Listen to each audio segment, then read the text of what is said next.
C'est totalement mal réglé.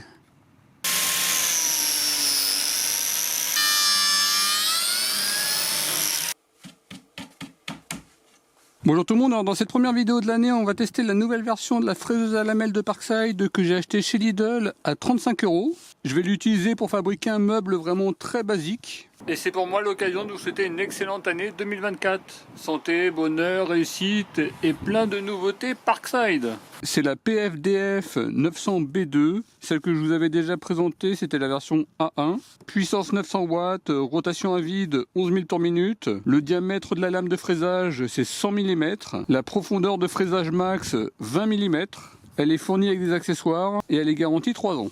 C'est pour la création rapide et précise de rainures pour lamelles, pour des assemblages bout à bout et perpendiculaires solides dans le bois massif, l'aggloméré ou le contreplaqué. On y trouve la notice d'utilisation, le disque qui fait 100 mm avec un alésage de 22,23 mm et une épaisseur de 4 mm. Je vous mettrai une sélection de disques de remplacement en description de la vidéo. Une clé de montage, un connecteur pour aspirateur ou pour le sac et la fraiseuse à lamelles. Sur la partie haute, on a le bouton de fonctionnement. Celui-ci, je le trouve un petit peu dur.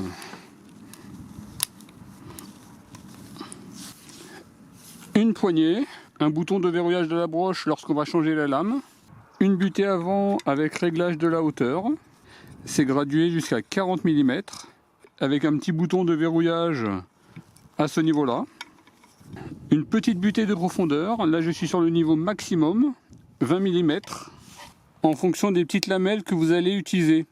Là, vous voyez, par exemple, sur celle-ci, c'est marqué 20. Et là, il faut réajuster sur 20. Alors par contre, le système de réglage, je le trouve moins pratique que sur la première version. On verra ça tout à l'heure. Également, on voit pas très bien. Et ici, le réglage de l'angle de 0 jusqu'à 90 degrés. Il suffira de déverrouiller ici. Et après, on ajuste l'angle. Et à noter qu'il y a des petits blocages automatiques. À 0, 22,5, 45, à peu près 72 et 90 degrés.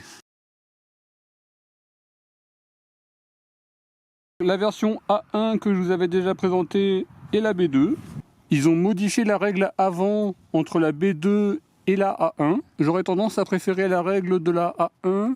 Les traits étaient plus fins que la B2. Sinon le mécanisme c'est exactement la même chose. J'aurais préféré qu'ils fassent un système qui règle automatiquement les deux côtés. Là il faut réajuster à chaque fois les deux côtés. Autre petit changement étant là encore la règle de l'angle. Là vous voyez la A1 et là vous voyez la B2. C'est gradué de 1 degré jusqu'à 1 degré et la B2 elle est graduée tous les 5 degrés. Le bouton de fonctionnement de la A1, pas de problème. La B2 il est un peu plus dur. Et enfin dernière modification, le système de réglage de la butée. Avant on avait une bonne visibilité. Max, 0, 10, 20, SD. On pouvait régler très rapidement. Là maintenant, on a une visibilité moins bonne. Vous voyez, le bouton de l'époque, je trouve meilleur. Il était beaucoup plus simple à régler et on avait une très bonne visibilité. Et enfin, à noter que la nouvelle version est un peu plus fine que l'ancienne version. Au final, des petites modifications, mais j'aurais tendance à préférer la première version.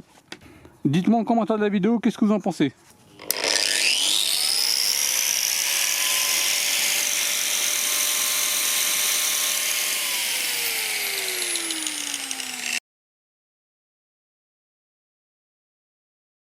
Je vais déjà faire des petits tests sur une chute avant de faire sur le meuble directement. Je serai également connecté sur la station que je vous avais présentée sur Bricovidéo numéro 2. Tous les liens en description de la vidéo. Là on est sur une planche de 16 mm de profondeur. Je me suis réglé à peu près à 8 mm.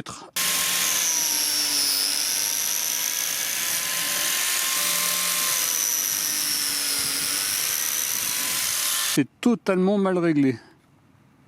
La profondeur est mal réglée. 20 ne correspond pas au biscuit 20. On va voir si c'était pareil avec la première version. Là je me suis mis sur 20.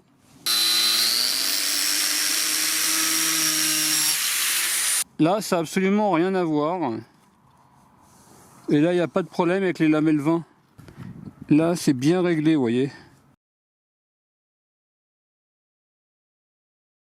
Je me suis mis sur max. Si je regarde la profondeur, je suis à peu près à 14 mm. Alors que l'ancienne version sur max, et là je serai à peu près sur les 20 mm. Là, il faut totalement réajuster la profondeur. J'ai desserré le petit écrou, comme ça j'ai pu décaler. Là, je me suis réglé à peu près sur 20 mm. Et ensuite, je réavance le petit écrou. Il y avait quand même un sacré décalage. A noter que le desserrage de l'écrou n'est pas pratique. Il est vraiment mal placé par rapport à la poignée. On a un espace vraiment court à ce niveau-là.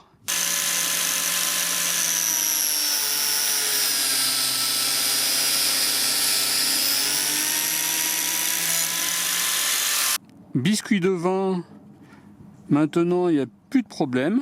Et là les biscuits de 10. Également il n'y a plus de problème. Pensez bien à vérifier et éventuellement à réajuster. Bon, en tout cas, dites-moi en commentaire de la vidéo si vous c'était bien réglé ou pas. En tout cas, Lidl il commence mal l'année 2024.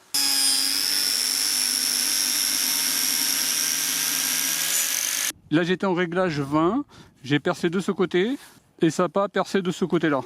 Je vais pouvoir utiliser des lamelles 20. A priori maintenant les réglages sont bons. Concernant la découpe des planches, j'utilise la scie à onglet radial de Evolution d'une puissance de 2000 watts et elle sera connectée à une station d'énergie solaire de 2400 watts. Produit que je vous ai déjà présenté, vous avez tous les liens en description de la vidéo.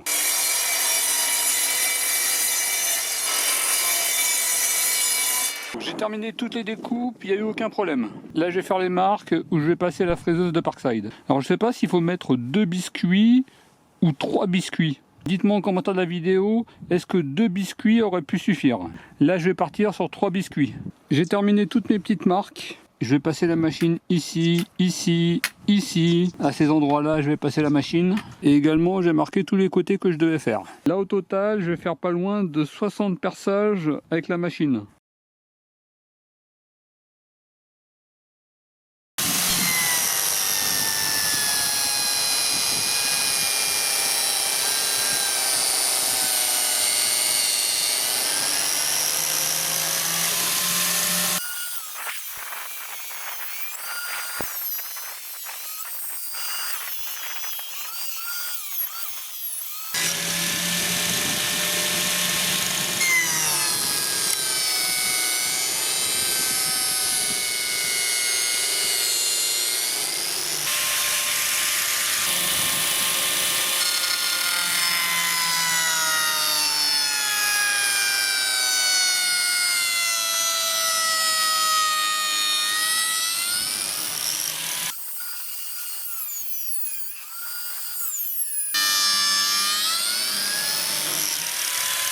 Là vous voyez les lamelles sur les côtés et celles sur la partie haute.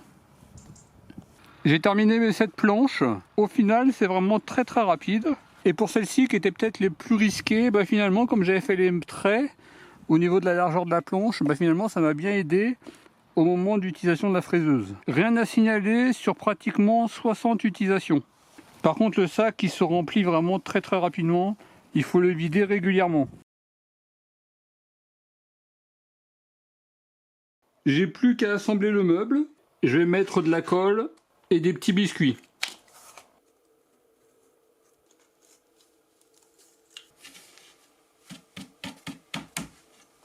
Et voilà, c'est terminé. Là, j'ai mis un petit peu de poids le temps que la colle prenne. De manière générale, ça s'est vraiment très bien assemblé. Là, je suis bien au bord ici. Ça s'est bien assemblé. Également, je suis bien au bord ici. Bon, par contre, à certains endroits, je m'étais un petit peu loupé. J'arrivais mal à mettre les planches. Et ce que j'ai fait, c'est que j'ai remplacé des biscuits de 20 par des biscuits de 10. Et après, j'ai pu bien assembler. Sur toute la partie haute, j'ai mis des biscuits de 10 par exemple. En tout cas, ça va parfaitement. Et au niveau des bords, je suis très bien tombé. Et voyez ce que ça peut donner, on est vraiment sur une réalisation basique. J'ai testé cette colle, elle semble pas mal du tout. Le système pour appliquer, il est pas mal au niveau des rainures. Par contre, faites attention, elle prend quand même assez rapidement. Je vous mettrai tous les liens de colle en description de la vidéo.